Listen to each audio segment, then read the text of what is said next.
Have you ever wanted to do sightseeing but just don't have the time, money, and energy to actually take a 7-hour flight, book the hotel, and suffer from the jet lag?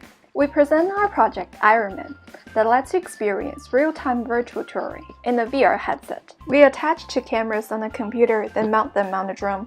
The video stream is transmitted to a powerful computer which handles real-time stitching. The users finally view the stitched video in the VR headset.